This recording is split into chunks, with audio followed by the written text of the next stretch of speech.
এ doctor, Mannan কি তোমার ধন্যবাদ গ্রহণ করেছে? দেখো গোলাম, তোমার মতো এরকম সিটার প্রকৃতির ছাওয়ালের সাথে কথা কয়ে আমি আমার সময় নষ্ট করবে চাই না। বৃথা চেষ্টা করো না আমার সাথে। ডাক্তার, খামাখা তুমি আমার সাথে রাগ করতে চাও। এই যে মনে করো যে বিলকিসের বাড়ি যাওয়ার জন্য যে স্টেশনে নামা লাগে, সে স্টেশনের নামটা মানে যে আমি তোমাকে কয়া দিছি দেয়নি। ওরে বাইশ রে, মেলা কিছু তুমি আমাকে জানা দিছো তাই না? শোনো গোলাম সর, তুমি আমাকে যেটুকু অ্যাড্রেস দিছাও তাতে পুলিশ চিকিৎসা তো দূরের কথা, হাত খান ধরে খালি নাইটে টিপলি পরে তোমার সব কিছু উসুল হয়ে যায়, শোধ হয়ে যায়, বুঝছাও? ডাক্তার, তুমি ভুলে যাচ্ছ কে? আমি যে কোনো সময় হিনাপুর শ্বশুর বাড়ির ঠিকানা পাওয়া যেতে পারি। মনে করো যে দুলিবার সাথে তোমার ফ্রেন্ডশিপ হয়ে গেছে।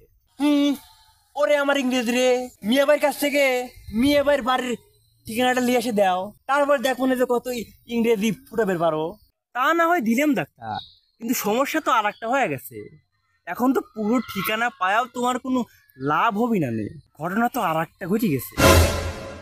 ঘটনা ঘটে গেছে মানে তুমি কি বুঝে বের গোলাম?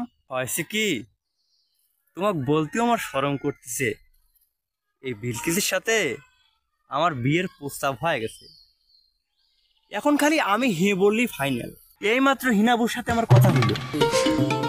গুলাম, তুমি একটা লম্পট চ্যাংরা, তুমি মন্ডলের ফরওয়ার্ড মেয়ের সাথে চিঠিপত্র আদান প্রদান করতে চাও, আবার বিলকিসের সাথে বিয়ের কথা শুনিয়া তুমি মিট মিট করে হাসতে চাও।